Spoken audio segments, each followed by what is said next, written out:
Welcome back. Gaganapin ngayong January 8 sa Clark Oxford Hotel ang isa na namang event na para sa mga auto and motorcycle enthusiasts.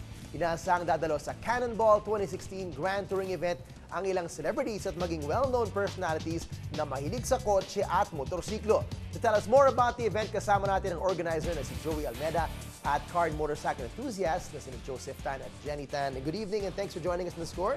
Thanks for joining us. Can you grab a mic, sir, para mag-song and dance number tayo? Joke lang. Yeah. Pero Sir Joey, tell us about Cannonball. I know you organized this, you put this together last year. Paano mo naisip na gawin yung Cannonball Run? Well, Cannonball was inspired by the movie Cannonball Run. Okay. I don't know if you've seen that movie, but that was a movie back in 1970s. Okay. The starring actor was Burt Reynolds. All right. So, it's basically a touring event. It's not a race. Hindi siya karera. Hindi ho siya karera, yes. You do 1,200 kilometers. You're supposed to do it within 24 hours to be considered a finisher. Okay. Now, we have an event also which uses the small bikes, which is consisting of 500 kilometers. Okay. All right, so you're here with us. You are two drivers. They will be. Did you compete last year? Did you join last year? Yes, I did. What was it like? I guess was that the first time you drove that length in No, in it a span wasn't. of 24 It wasn't hours? my first time, Okay. but it's a lot of fun. Okay, but what's it like? How do you do it? I mean, you alternate every so. What's the system that you do with your co-driver? Yeah. So, well, for us, we have a system. I drive at night because Okay. I see better at Yun ba night. yun? Okay. Yes, but you switch, so Okay. one can rest while Okay. the other one is driving. Okay. And at the same time, your co-driver serves as your navigator as well. Ayun, okay. How key, Sir Joseph, how key is the navigation part of this whole thing? Because it's probably routes that you've probably never taken. No, but most of the time before the event itself, we basically monitor.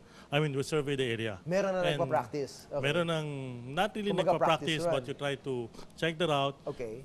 Aside from that, basically, this event teach you how to read the map Okay. and do your own navigation. Okay. Your preparations, you know where do you have to stop, where do you want to eat, where do you want to gas up, where do you want to sleep. Okay. Or if you want to continue and for the rest of the the event, it's okay. And from what you experienced last year, gaano kahaba yung stretches ng before you take turns and before you take a stop? Anong experience niyo? Me, I drove a motorcycle. Motorcycle kayo? Yes. Okay. So I didn't drive the Wala car. kayong kapalit. Wala akong How do you kapalit. do it pag motorcycle? Gaano kahaba yung isang stretch niyo bago kayo magpahinga? Normally, I go straight all the way to Tuguegarao. Okay. No, I mean, I normally Ilang stop hours on the Tuguegarao. I think it's about 4 hours. 4 hours straight pag 4 hours bumotor. straight, Di kayo yeah. nangangawit?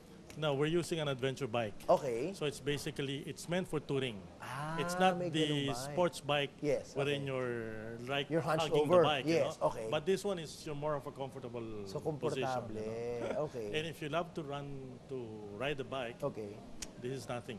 Okay. You want Balik- the air, no? I get you. Na-imagine ko na. Sir Joy, paano in-organize yung ganito? I mean, how many competitors do you have and how do you organize this? Because you're doing cars and motorcycles sabay. No? So paano nyo naayos to lahat and everything runs smoothly and safely? Yeah. Modesty aside, we have the most number of participants. Okay.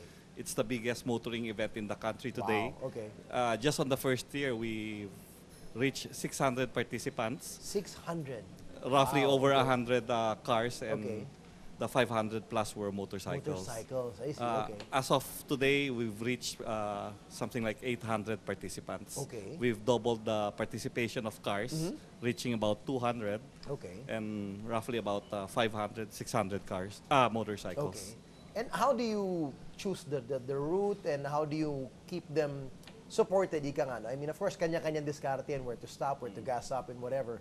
But what other things does the race organizer do for them na they're in, helps them out? Well, also as an adventure rider, I've toured the Philippines and actually even abroad. So Luzon is really the most feasible in doing these kinds of adventure tours or runs, since the roads are nice. It's a loop. Unlike if you go to Bicol, you have to pass through the same route going back. Okay. So this one takes you around Luzon. Okay. So you're basically touring parang the perimeter part of Luzon. So it's a scenic drive, would you say? Yes, very Sadya ba scenic. yun na hinanap nyo talaga yung scenic parts? Yes. Okay.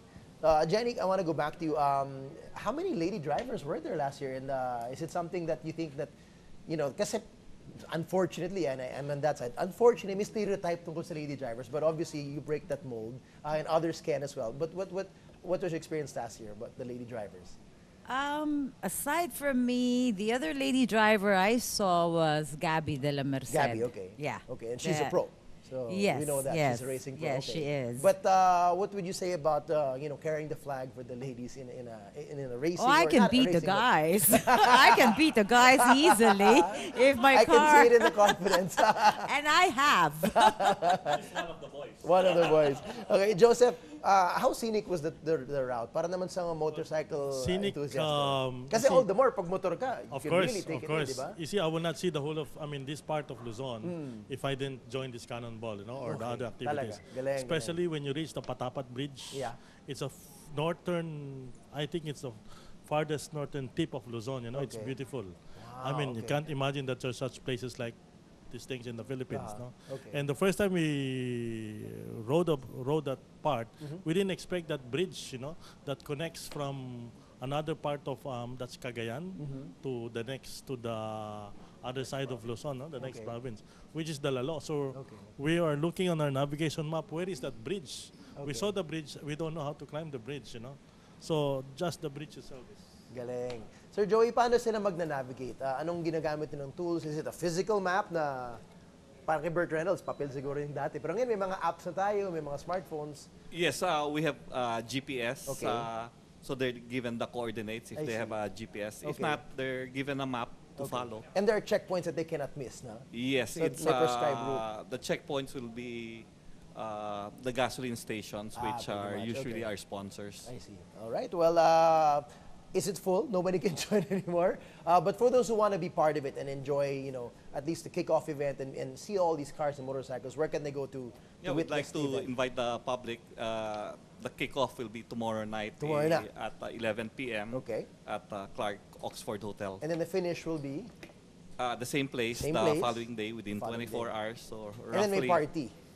the then may awarding will breakfast. be Kaya pa ba? on Sunday. Kaya pa ba? So, konting manga. Well, all the best, Joey, Joseph, Jenny. Thanks for joining us tonight and all the best for the Cannonball Run 2016. Salamat, salamat. Thank you, Thank thank you, you. thank you.